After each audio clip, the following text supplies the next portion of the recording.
Well, I ended up with a nice big blank I got in. It's a black locust, and a local arborist gave me a call and said had those logs and was willing to drop them off for me. So roughing a big bowl like this isn't exactly an exciting thing. It's probably 3 hours of work here that I try to condense down to make it faster for you. But I'm using a Carter & Sons Mike Mahoney wood beater here. And as you can see, it makes pretty quick work of some heavy rough edges. Had to stop quite a few times to sharpen though. And as we got into this wood, it was very stringy. I have all sorts of weird inclusions, and the bark, as you can see coming off there on the tool rest, just stringy. So what starts out as a 22-inch blank ends up being a much smaller bowl in the end. And there's other drama to go along with that. But yeah, I kind of cut through quickly here on that part of the turning. See those big pile of shavings, and that's the rough shape here before I went ahead and stuck it in a plastic bag for the night. But I did get it spinning up to over 700 RPM, which really sped up the process as I got it rounded and balanced. So that was it for the first day. Well, it survived the night in the bag and still has its cool purple and yellow glow. So I guess it must be a Vikings fan, I guess, huh? That's not how we roll. But anyway, it was a real tough, stinky turn. And it was really a shame because I went from a nice 22-inch blank all the way down to about a 19.5-inch blank. So a lot of bark and weird inclusions and stuff. I ended up only keeping one really cool bark inclusion here, that big T sworn around. I think it's going to make for a really interesting piece on the side. And heck, my name's Tony, and I turn wood, so it'll be the Tony Turns Wood Bowl. There you go. So here we're on day 2, and I'm just blowing out all of the bark inclusions, tightening up the tenon, making sure it fits in my stronghold jaws, the one-ways. And once we got that on and fitting and making sure it was turning concentric, it was time to flip it around, take it off of the lathe here, and flip it around, and that's when more drama starts.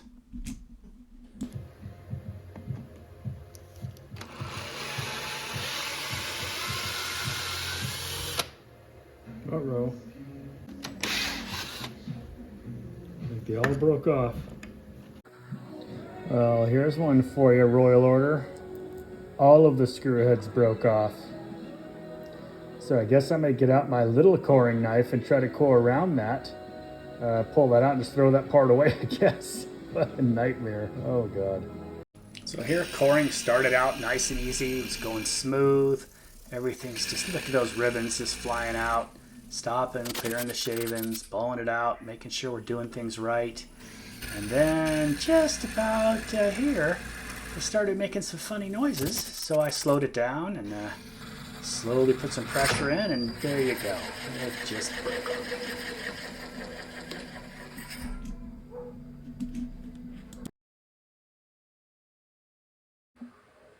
Well, it's never fun when you get a catch while you're coring and you pop off your tenon. So I didn't even run the joy of that experience, but I am showing you here how I'm going to recover. So what I've done is I put a recess on the other side here, so I could pull that out. And I had to put a recess because there's still all the broken screws from when the screws broke off. And I did pre-drill them. I did all the normal stuff, but this wood just swelled and expanded, and maybe there's something in black locust that does something weird to metal. So I've got it flipped around, and what I'm going to do is I'm going to strip off this old tenon. I have this big piece of foot here, and I'll just strip that foot down into the right size tenon and another flat spot for the chucks to sit, and give it another try. So needless to say, there will be no feed on this bowl, just that one foot up here, and we'll take the tenon off later. But I'm going to go ahead and stick the live center back in, give myself a nice indentation, so when I do flip it around, well, when I flip it around, I'll be able to see where the middle is. And I know exactly what at least what my lathe thinks the middle is. I'm sure it's going to be slightly out of round, it's going to dry funky. There's not a chance I'm going to get this one done today. So we'll see what happens. It went from 22 inches to just over 17. So that's how many little issues I've had with this blank. But it's been a challenge and it's fun, and that's why we do it, right?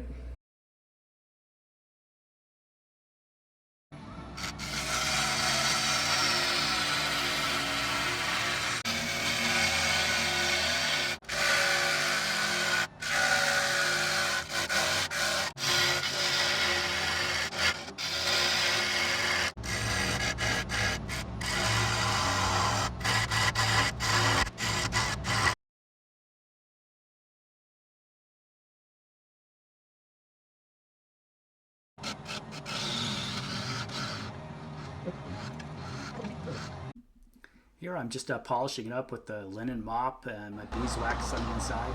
Ended up with a really nice, nice overall look on the inside. I was very pleased with it. But that's just mineral oil and beeswax. When it was time to finally take the tenon off, I decided that there was enough meat there to make a nice little beaded foot, which is kind of my signature foot. So I used a couple bowl gouges and just kind of kept bringing it down until I found a shape that I liked, and added a little bit of a detail to give it a clear round bead. And you can see that there in the quick stop. You can see the fill I did with the CA and the gold there as well. Turned out pretty nice. Overall, I'm very pleased with that look. And I've got a few pictures coming up here I'll show you of the finished foot. Turned out pretty nice. And there's how the bowl looks sitting across my lathe bed. And then just for perspective.